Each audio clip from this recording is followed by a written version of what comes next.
자, 어저께 제가 수요일인데, 원래는 수요일날 제가 서교TV를 안 하는 날이지만, 어저께 되게 중요한 내용이 있어서 YTN 라디오에 출연했을 때, 그때 생방송으로 진행했습니다. 생중계를 했죠, 아예.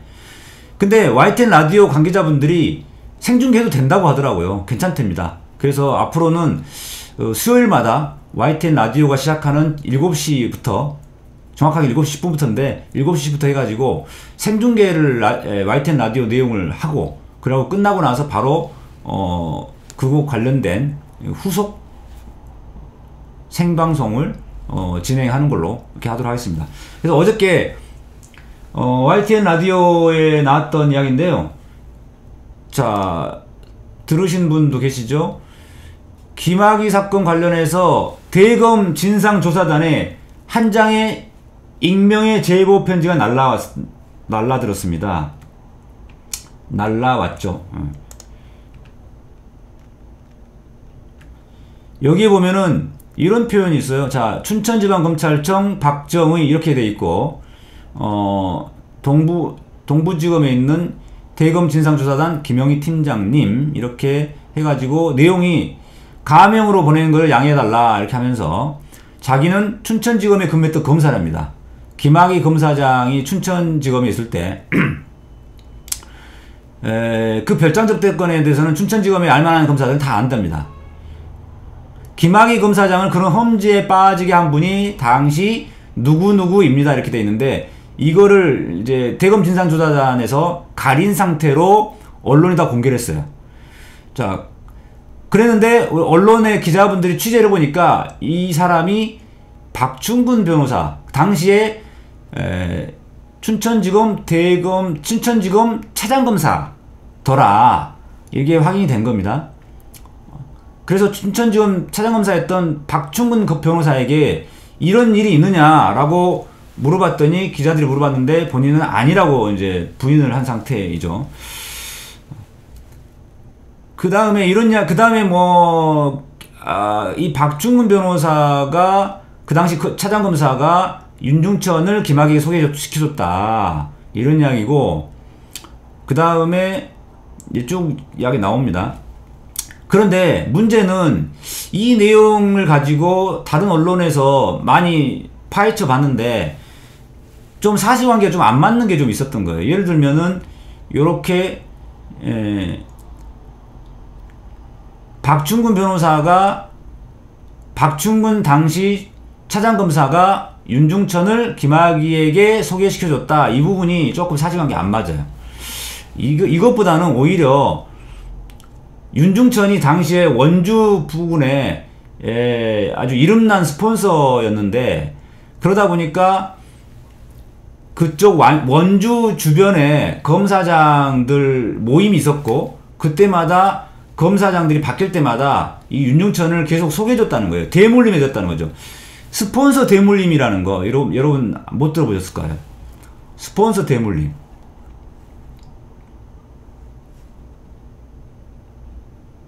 여기서 잠깐 제가 스폰서 대물림에 대해서 설명 좀 드릴게요. 자, 스폰서 대물림이 뭔 소리냐. 자, 검사들은 특히 검찰 간부로 올라갈수록 스폰서들이 있습니다. 지금은 조금 많이 완화됐겠지만 옛날엔 정말 심했어요. 왜냐하면은 검사들은 이제 소위 말하는 수사비 명목으로 스폰서들한테 돈을 받아서 밑에 검사들한테 이제 챙겨주고 이러려고 이제 그런 스폰서를 필요로 하는 경우가 많았고요. 그래서 흔히 옛날에는 떡값 검사라고 해가지고 소위 말하는 명절 떡값으로 스폰서들이 많이 줬어요. 그런데 이제 이게 하도 노회찬 의원께서 그때 막 폭로하고 막 그러면서 문제가 되고 막 그러다 보니까 떡값이 많이 이제 사라지고 이제 있는 단계긴 한데, 그러면 스폰서들은 왜 스폰서 역할을 하느냐. 그 사람들도 괜히 공짜로 돈 주는 게 아니죠. 공짜로 돈 주고 공짜로 접대해 줄 리가 없잖아요. 자기들도 뭔가 받을 게 있는 거예요. 주로 사업가들이 이런 스폰서 역할을 많이 해요.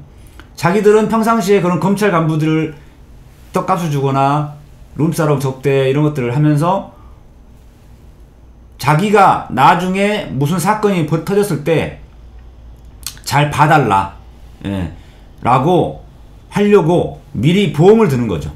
또는 자기가 아니라도 자기 주변 사람들에게 내가 어떤 검사장하고 친하다 이렇게 홍보를 해가지고 그 사람들에게 돈을 받고 뭐 소개를 해준다든가 또는 그 사람들에게 돈을 받고 해결을 해준다든지 이런 역할을 하는 거예요. 이게 흔히 브로커 역할도 하는 거죠.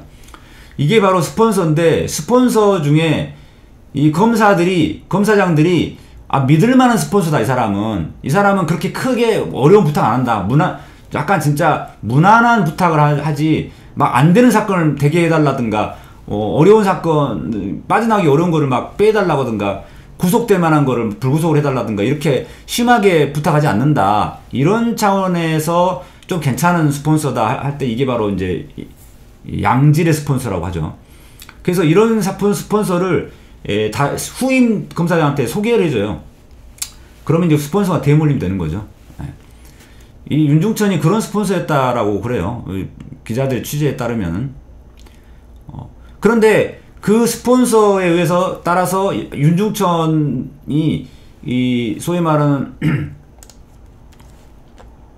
아까 말한 요 노란색으로 가려져 있던 사람, 이분이 바로 박충근 변호사로 알려져 있는데, 이 박충근 변호사도 춘천지검 차장검사 시절에 여기 보시면 이렇게 되어 있죠. 춘천지검 차장검사 되어 있죠. 춘천지검 차장검사. 이 춘천지검 차장검사 시절에 알게 됐는지 뭐 그 전에 알게 됐는지 어찌됐든 이때 이제 뭐런 그 별장 출입을 했나 봐요. 이분도. 그래가지고 아마 알게 된 것 같고, 그리고 또 뭐 들리는 소문에 의하면 윤중천 쪽의 변호인이기도 했다. 윤중천의 부인을 변호했다든가 뭐 부인을 변호했다는 그런 말도 있고 그래요. 그래서 이렇게 박충근 변호사가 친분이 있다 보니까 나중에 변호사 된 뒤에도 윤중천과 관계가 있다 보니까 본인 스스로도 이제 이 사건이 수사가 됐을 때 본인도 이렇게 썩 좋을 게 없기 때문에 좀 막으려고 했다, 이런 소문이 있었던 거죠.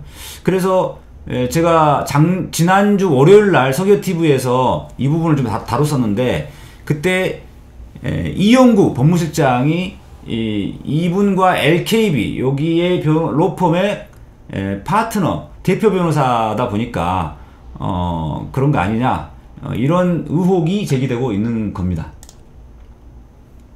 그 다음에 또 한 가지 좀 가십거리로 또 말씀드리면, 이런 보도가 있어요. 김학의 차관이 섣부른 입 때문에 법무부 간의 커넥션이 드러났다. 여기서 말하는 법무부의 간부가 누군지 지금 알 수가 없습니다. 알 수가 없는데, 일단 확실한 거는 뭐냐면은 김학의가 퇴국표를 끊기 바로 하루 전에 법무관, 출입국 외국인 정책본부 소속 법무관 2명이 이 내부 전산망을 통해 가지고 출국금지가 내려졌는지를 조회했다, 이런 것도 드러났다는 거죠. 이 2명이 누구의 지시로 그러면 조회했느냐. 이 두 사람은 굉장히 젊은 사람들이거든요. 공익법무관들인데, 이 소위 말하는 군 복무를 대체하는 거죠. 이 공익법무관 하면서. 그러니까 되게 젊은 사람들이잖아요. 20대잖아요. 20대. 이 20대들이 김학의 차관하고 직접 인관계가 있을 리가 없고, 그렇다고 하는 법무부 내 고위직이 이 법무관을 통해서 이것을 확인해 보라고 했을 가능성이 많은 거죠. 그러면 이 법무부 내 고위직이 누구냐, 이 사람과 김학의와의 관계, 내통 가능성이 여전히 논란이 커지고 있습니다. 그런데 이렇게 이 논란이 발단된 게 된 거는 아이러니하게도 중앙일보 보도 때문인데, 중앙일보에서 이런 보도를 한 거예요. 인터뷰를 했어요. 전화통화. 중앙일보가 김학의 전 차관과 전화통화를 했는데, 이때 김학의가 이런 말을 해요. 미리 출국 금지되어 있는지 확인을 자기가 해봤는데 안 되어 있길래 공항에 나간 거다. 이 말을 했는데, 이 말이 결국은 법무부에서 도움을 받아서 출국 금지 여부를 확인했다고 실토한 것이 돼버린 거죠.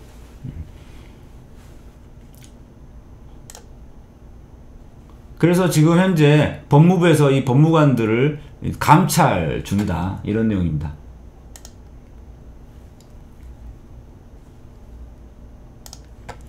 예, 이런 걸 보면은 이 검찰의 소위 말하는 스폰서 대물림이라고 하는 그런 그 굉장히 누적된 적폐 커넥션이 얼마나 심각한가를 알 수 있고 이렇게 한번 적폐가 쌓이면 이 사람들이 검사 그만두고 변호사가 된 뒤에도 계속 그 관계가 유지된다는 거죠. 그리고 지금 현재 김학의는 많이 코너에 몰렸어요. 그러다 보니까 계속 헛발질을 하는 겁니다. 갑자기 태국으로 도망가려다가 들통난 거, 이게 첫 번째 완전 헛발질. 그 다음에 두 번째로 그거를 막 해명한답시고 중앙일보하고 인터뷰하다가 또 법무부를 통해서 미리 출국 금지가 안 되어 있다는 것을 확인했다는 그런 자백성 이야기를 슬토해버린 거예요. 이런 부분이 또 한 가지, 두 번째 지금 계속 헛발질하고 있습니다. 지금 코너에 몰렸다는 거죠. 그만큼.